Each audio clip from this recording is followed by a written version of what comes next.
આપણે ભાદરવી પૂનમ હોય કે કોઈ પણ ધાર્મિક પ્રસંગ હોય તો આપણા સમાજ મોટા ભાગે કેળા હનુમાન હોય કે અંબાજી હોય કે ઢીમા હોય તો કોઈ બેન દીકરીઓએ એ બેળાના દિવસે ચાલતું જવાનું નહીં. તમારે દર્શન કરવાના હોય તો ગાડી લઈને બીજા દિવસે જઈ આવવાનું અથવા આગળના દાડે જવાનું અને અથવા તો ઘરના પરિવારના સભ્યો સાથે જવાનું. એકલા બૈરા છોકરાને પગપાળા લાંબા રાહે કોઈ મેળવાના નહીં.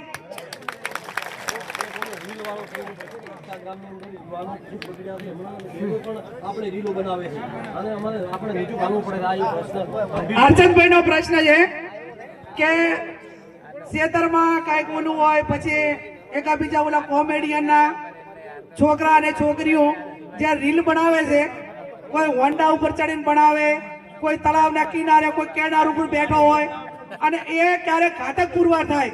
એટલે તમામ પ્રકારના ટેકનોલોજી આ બાજુ ભમરા તમને બધે લાગુ પડે. આ દવાની અને કોઈ પણ પ્રકારની કોઈ રીલો ખરાબ બનાવવાની નહીં. તમે ધાર્મિક રીલ બનાવો, સમાજના પ્રસંગ માટેની બનાવો, કોઈ સંતના ભજન માટેની બનાવો, એ બરોબર છે. બાકી કોઈ સંસ્કૃતિને આડઅસર અને પરિવારોને કે બેન દીકરી ઉપર ખરાબ એની ઉલી પડે એવી કોઈ ટેકનોલોજીની રીલો બનાવવાની નહીં.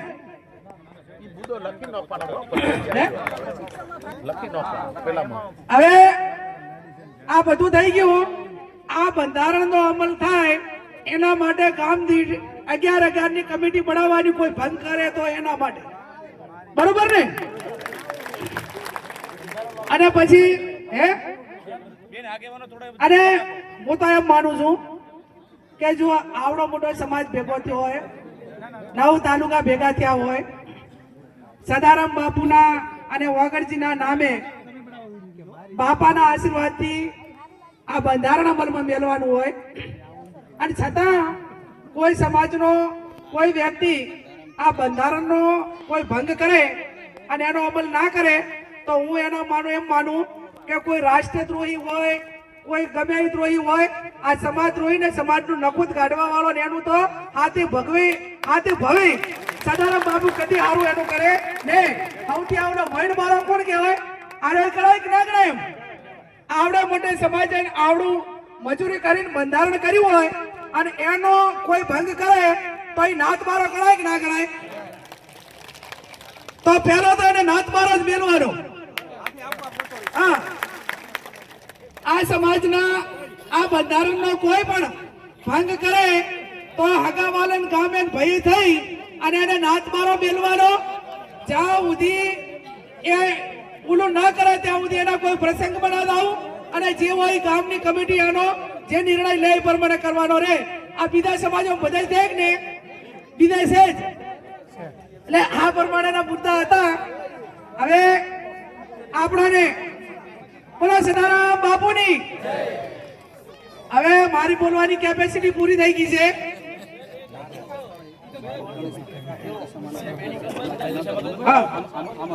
અલા ભાઈ હોય સૌથી પહેલું સાહેબ ઈ તો સમાજને અંધશ્રદ્ધામાંથી બહાર કાઢવા માટેનો સૌથી અગત્યનો મુદ્દો રહી ગયો છે કે આખી દુનિયાને દશામાં ના નડે અને આપણાને નડે. બરોબર? એટલે આ દશામાના જે વર્તો કરીને ઘરેથી દશા બેહાડવાની પ્રથા છે એ કોઈ પણ બેન દીકરીએ દશામાના વર્ત હવે કરવાના નહીં. અને જેને દશામાં નડે એ બધા માને મારે અહીંયા મિલતી દો. હું એકલી ગાડી ફેરું છું, દશામાં મારા ભેગા ગાડી ભરશે અને નડે તો મને નડે, તમને કોઈ નડશે નહીં. બરોબર ને? પછી આ ભુવાનું ને એનું રહ્યું ને એ કંટ્રોલ મારું છે, પણ મહેરબાની કરીને કોઈ ભુવામાં ફસાતા નહીં. તમારું જે કર્મ છે એનું એ જ અગત્યનું છે. જેવું કર્મ કરશો એવું ભોગવશો અને એવા તમને બ્રહ્મ ઘાલશે કે તમને આર્થિક બરબાદ કરશે, સામાજિક બરબાદ કરશે, કુટુંબમાં બરબાદી લાવશે અને એવી વેમ ઘાલશે તો આખો પરિવાર વેરવિખેર કરશે. એટલે મહેરબાની કરીને કોઈ પણ પ્રકારનું દખ હોય તો ડોક્ટરને બતાવવું, હગાવાલાને બતાવવું, એને વાત કરવાની. કોઈ પણ અકળામણ હોય તો વાત કરવાની. 5 જણા મિત્રોને કહેવાનું, પણ ચાહે અંધશ્રદ્ધામાં આવવાનું ને.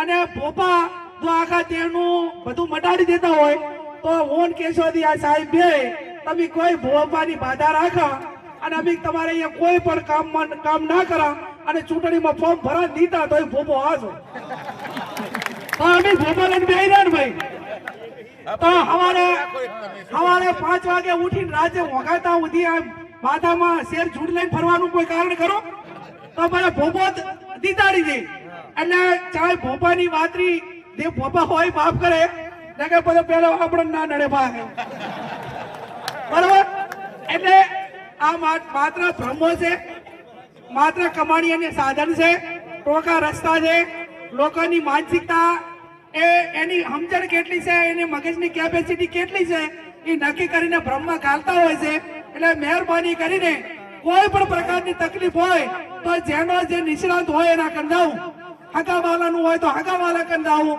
દખ ધાતું હોય ડોક્ટર કંદાવું અને જે કાંઈ હોય એ 5 દાડે થઈને એનું નિરાકરણ લાવવું આપ ખૂબ મોટી સંખ્યામાં હાજર રહી અને આ બંધારણ વાંચવાનો તમને બધાને મળવાનો મોકો આપ્યો એ બદલ આપ સૌનો ખૂબ આભાર